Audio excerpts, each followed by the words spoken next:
Yo antes creía que solamente teniendo un buen producto, que el producto se podía vender por sí solo, que eso bastaba. Hasta que descubrí el poder de las historias.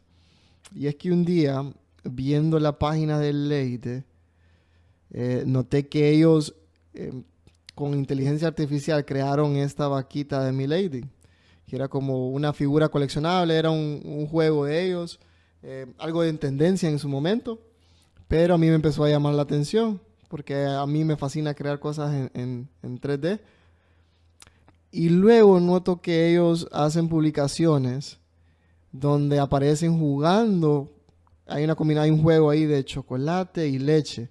Chocolate y leche, más sin embargo, el chocolate que no es chocolate producto de Leiden. No hay nada ahí de la marca Leiden. Entonces esto ya me empezó a llamar la atención mucho más.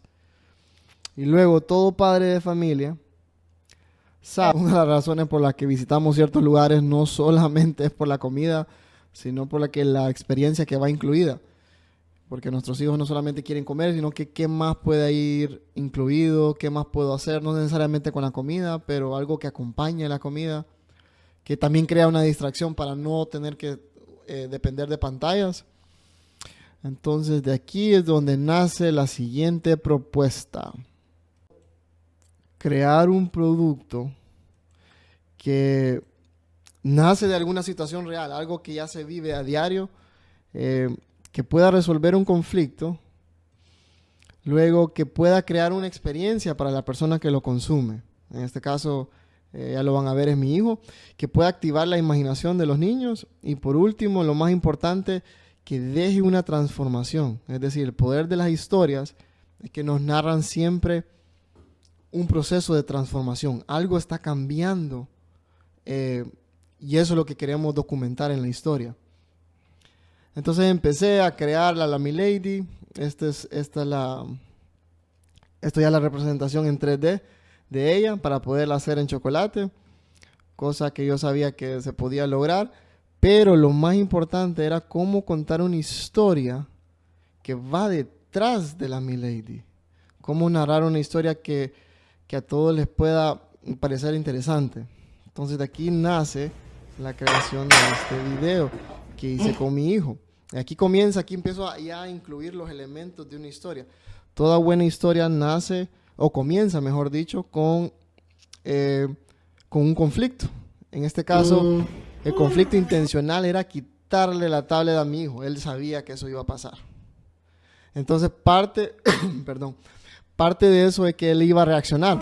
Y reaccionó así. Justo lo que quería.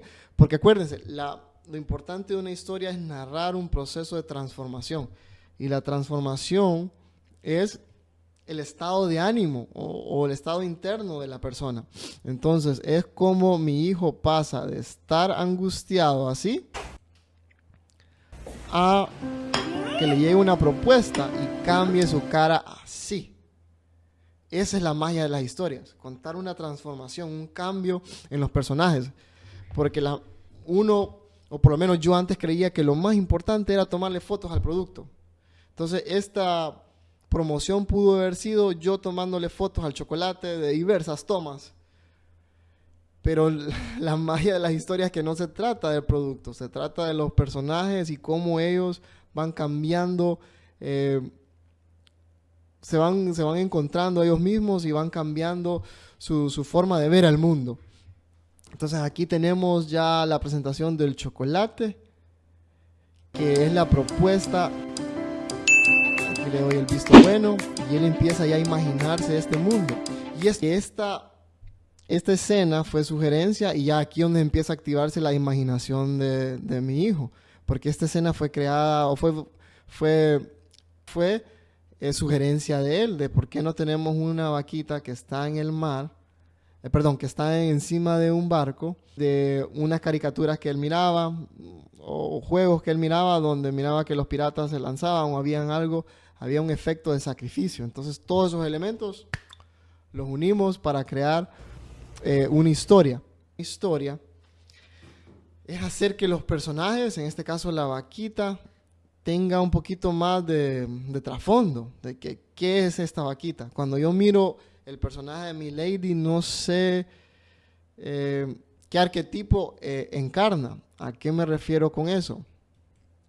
Cuando miramos las películas de Disney, sabemos que tal personaje va a encarnar cierto arquetipo, cierta personalidad, podemos decir. Entonces sabemos que los monstruos son aquellos incontrolables y luego descubren su lado sensible, ya son compasivos, pero al ver el monstruo ya sabemos qué representa. Al ver a esta princesa que son las guerreras, encontramos que tienen esa fuerza oculta. Entonces la pregunta es, para mi Lady. Entonces en este caso, para esta historia, quería que mi Lady representara a ese héroe que es capaz de sacrificarse por el bien de los demás. Convertirse ya en un chocolate derretido que va a deleitar el paladar de sus consumidores. Entonces lo interesante aquí es que tenemos esa transformación. Tenemos a mi hijo como alguien que ya no solamente está con su tablet, sino que está activamente imaginando cosas. Entonces imagínense que una marca se ponga detrás de esa idea. Nosotros creamos productos para activar la imaginación de los niños del futuro. Es algo que podía representar. Y luego vamos a terminar de ver el video en donde notamos que presentamos un conflicto, toda historia tiene un conflicto, pero al final se tiene que resolver. Y el conflicto era que ya tenemos algo que hacer mientras comemos y también hay una conexión, hay algo que podamos compartir padre e hijo. Y ahí está. Cómo usamos una historia para poder no solamente creer que yo ya tenía este chocolate hecho y que eso era suficiente y la gente le va a encantar y con eso él solo se vende, sino que no, hay algo detrás del producto que es esencial poder compartir y es lo que la historia, una historia de transformación y cómo el chocolate nos puede ayudar a, en el caso de mi hijo, ya no ser un niño que solo está anclado a una pantalla, sino un niño que puede imaginarse, puede crear, ser creativo y los productos son los que nos ayudan a hacer eso. Así que con esto concluyo. Hasta la próxima.